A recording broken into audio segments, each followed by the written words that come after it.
I'm This is Dylan. Dylan. And today we're going to be telling you about inhalants and how they affect your brain. So first I have a question. Can any of you name an illegal drug or two? Heroin. Cocaine. Yeah? Okay. Well, as you see, those are the first two, heroin and cocaine.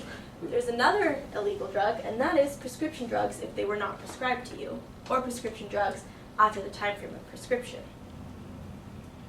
What about legal drugs? Anybody know any legal drugs? Cigarettes. Cigarettes. Alcohol. Alcohol, yeah. When you're old enough, cigarettes and alcohol. Weed, sometimes weed. Some states. Some states, Oh, yeah. low level. So then there's this other drug category, and these drugs are found within substances that are legal to buy. They're called inhalants. So what are inhalants? Inhalants are actually the chemicals that are found within these commercial products that you might find in your pantry or in your bathroom or in your kitchen. Here are some examples: detergent, nail polish, whipped cream canisters. And using inhalants is actually when you inhale the vapors that come out of these substances. And that can be through inhaling them directly, spraying the substances into your mouth, or even filling up balloons with the gases that are inhalants. One major issue with inhalants is that because they're readily available and easily accessible, some people might think, well, it can't be dangerous to sniff some Tide and get a high. But actually inhalants are some of the most dangerous drugs. They can actually kill you the first time you use them. And long term, they actually can create the equivalent of holes in your brain, which of course will completely alter the way you think and the way you function. One example of a common inhalant is toluene. As you can see here is a list of some of the products which contain toluene: paint thinner, detergent, nail polish, gasoline. And when you inhale these products, toluene quickly enters your brain and causes a very fast and short-lasting high. And after that high, you might experience things such as drowsiness, dizziness, agitation, impaired vision, and these feelings, these effects, last for hours. At higher levels, you'll experience nausea, vomiting, and you can even experience paralysis and coma and damage to many of your organs. So long term, as I mentioned, inhalants can have very significant effects. And for toluene, it actually will dissolve your neurons. So if you took some lard and you put it on the table and you poured some toluene over it, you'd actually see it dissolve the lard. And our neurons are made out of fats, like lard. Their membranes are made out of fats. So when they're exposed to toluene, it actually creates holes. It dissolves the membranes and it dissolves our neurons. And as you can see in this picture, this is a picture of a brain, an image of a brain. And you have to imagine that the brain is cut horizontally in half, and they take off the top half of your head, right? And you see the image of the brain. And here, you can see that there are these dark areas, and those are where there are no neurons, the darkest areas. And you can see in the non-user, they're quite small, but then in the user, these dark areas are much, much larger. And that's because the toluene has literally dissolved their neurons, has dissolved their cells. So what's the result?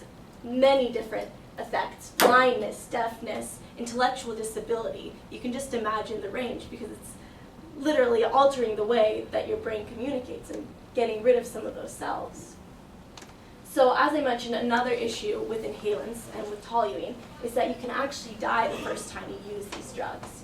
And as this says right here, 40% of deaths from inhalant use occur in first-time users. That is a very, very high percentage, almost half.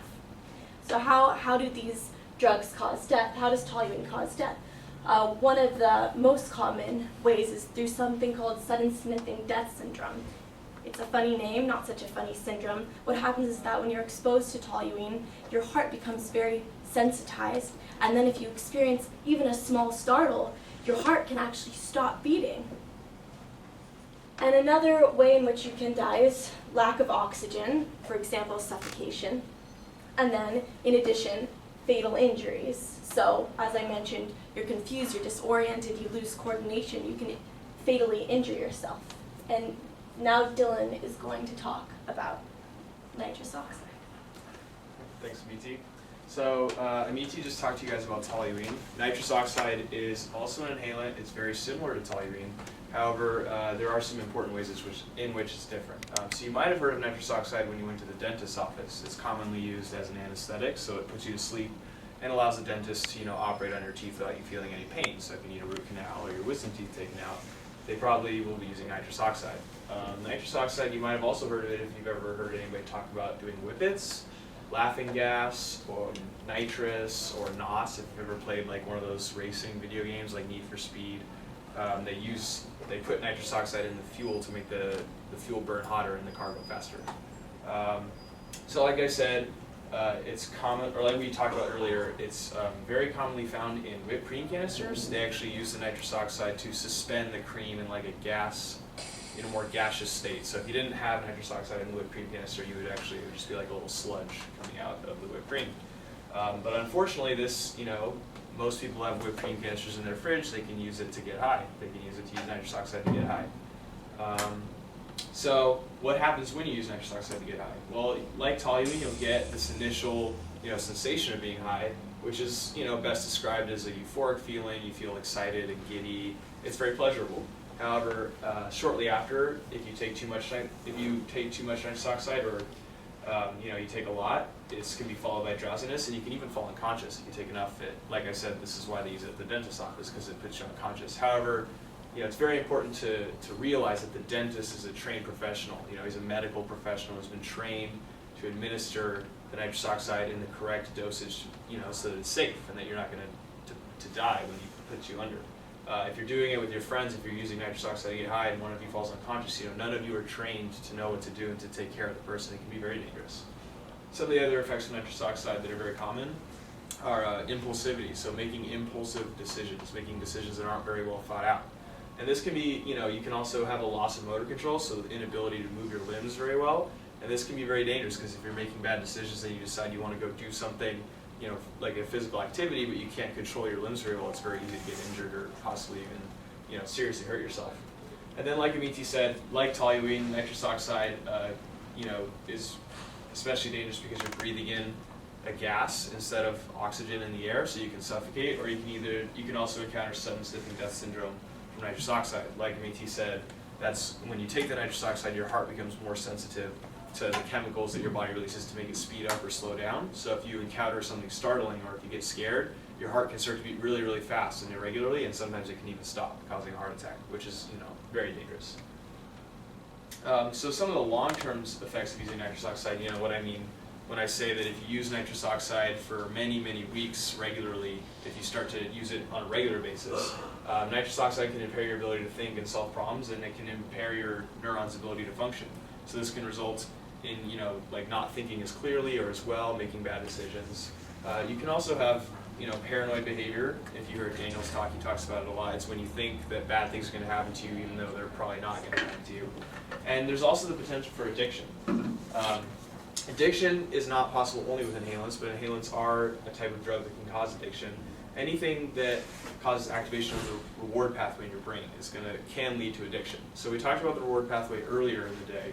I just want to remind you guys, it's the part of your brain that's responsible for feelings of pleasure. So it's the part of your brain that's going to help you determine which things are good and which are bad, which ones give you a feeling of pleasure and which ones don't. So, activities such as eating, succeeding academically, if you've ever done really well on a test that you really want to do well and you get that feeling afterward of like that you did something really good, you feel pleasure. Anytime you have sex, anytime you hang out with your friends, your familial bonds, all these interactions, all these activities, they all stimulate your reward pathway, which is, normal. But if you take drugs like inhalants, nitrous oxide, or toluene, these can also activate your reward pathway. It's what produces that feeling of euphoria, the giddiness, the excitement that you get during the high.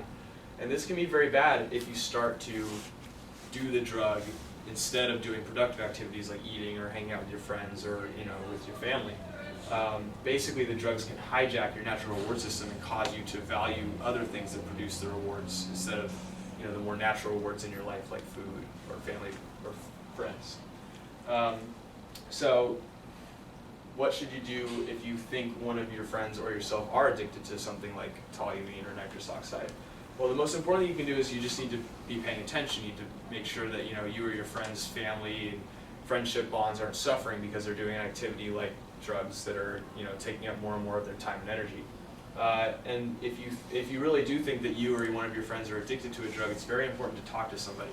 This is, the first step in improving your life and, becoming not addicted to the drug.